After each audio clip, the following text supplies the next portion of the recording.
Buenos días, mi nombre es Luisa Leila Recoba Calienes.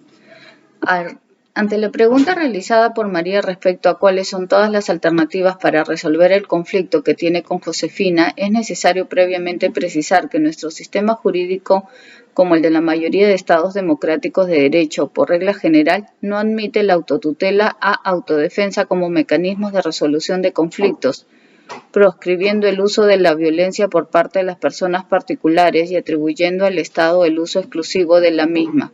En ese sentido, el artículo 417 de nuestro Código Penal sanciona a la persona que, con el fin de ejercer un derecho, en lugar de recurrir a la autoridad, se hace justicia arbitrariamente por sí mismo. Pues bien, habiendo descartado la autotutela como medio para resolver el conflicto, tenemos los mecanismos de autocomposición y heterocomposición, en donde se enmarcan tanto el sistema formal representado por el proceso ante el Poder Judicial como los llamados mecanismos alternativos de solución de conflictos. Sobre estos últimos tenemos en primer lugar como mecanismos autocompositivos a la transacción, conciliación y mediación, las mismas que, aunque tienen similar naturaleza, presentan algunas particularidades que definiremos a continuación. La transacción consiste en un medio bilateral de resolución de conflicto por medio del cual las partes, de mutuo acuerdo y haciendo concesiones recíprocas, deciden los términos en los que se compondrá el aspecto litigioso. La transacción está regulada por los artículos 1302 y siguientes del Código Civil.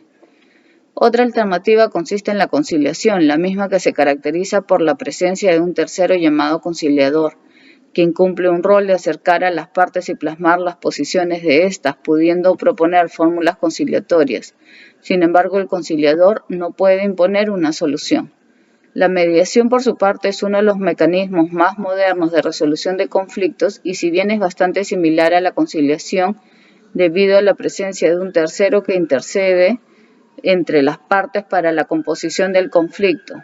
La mediación se diferencia de la conciliación debido a que el mediador no puede proponer fórmulas, sino que la resolución debe surgir netamente de las partes, actuando el mediador más como un facilitador de la comunicación entre ellas. Finalmente, dentro de las fórmulas autocompositivas siempre estará presente la alternativa del desistimiento, que básicamente consistirá en la resolución o composición del conflicto por la renuncia a la pretensión. Por otro lado, dentro de las alternativas heterocompositivas para la resolución de conflictos, que se caracterizan por el hecho de que la resolución de este dependerá de un tercero cuya decisión será vinculante para las partes, tenemos el proceso judicial y el arbitral. El proceso arbitral consiste en el sometimiento de la controversia a la decisión de un tercero llamado árbitro o cuerpo colegiado llamado tribunal arbitral, que será quien, luego de escuchar a las partes y analizar las pruebas presentadas, emitirá un dictamen definitivo llamado laudo, el mismo que es de obligatorio cumplimiento para las partes. Para el sometimiento de la controversia a arbitraje se requiere el acuerdo de las partes, convenio arbitral o cláusula arbitral. En el arbitraje, las partes o el árbitro establecerán las reglas procedimentales que se seguirán en el proceso. Finalmente, se tiene como mecanismo para resolver el conflicto el someter la controversia a un proceso judicial, que, al igual que el arbitraje, consiste en la resolución por parte de un tercero como poder vinculante, salvo que, en el caso del proceso judicial, esa potestad deriva del Estado y no se requiere de la voluntad de las partes para someterse a su competencia. Además, las normas y reglas en el interior del proceso están definidas por ley. Respecto a la consulta consistente en determinar si la labor realizada por Martín, quien en su condición de juez inicia un proceso de divorcio entre Aldo y Milagros, sin que alguno de ellos haya sido quien accione dicho proceso, es correcta, considero que no lo es por las razones que explicaré a continuación. En primer lugar, debemos tener en cuenta que un proceso de divorcio es un proceso de naturaleza civil, por lo que sus principios y características se rigen por las normas particulares de este tipo de procesos. El primer principio del proceso civil es el llamado principio dispositivo, el mismo que se manifiesta en la necesaria participación de las partes para la actuación del proceso judicial. Este principio se manifiesta en 5 aspectos.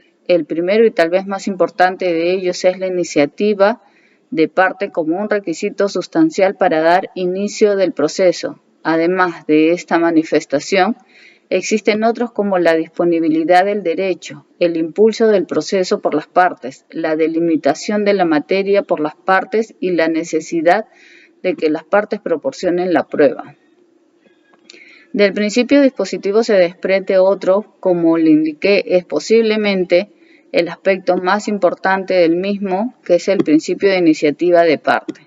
Este principio es recogido por el artículo 4 del título preliminar de nuestro Código Procesal Civil, que en su primer párrafo indica que el proceso se promueve solo a iniciativa de parte, la que invocará interés y legitimidad para orar, agregando que no requieren invocarlos al Ministerio Público, el procurador oficioso, ni quien defiende intereses difusos.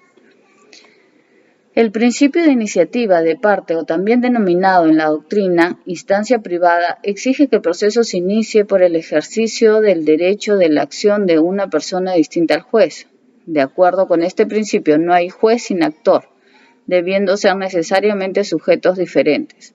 La iniciativa de parte que sea los interesados quienes no solo pidan al juez un dictamen, sino que sean ellos quienes manifiesten los hechos que serán materia en el proceso.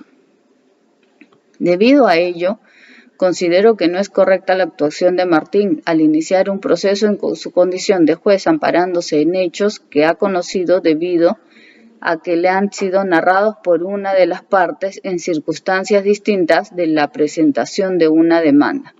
Considero que dicha acción vulnera el principio de iniciativa de parte como uno de los principales fundamentos del principio dispositivo del proceso civil.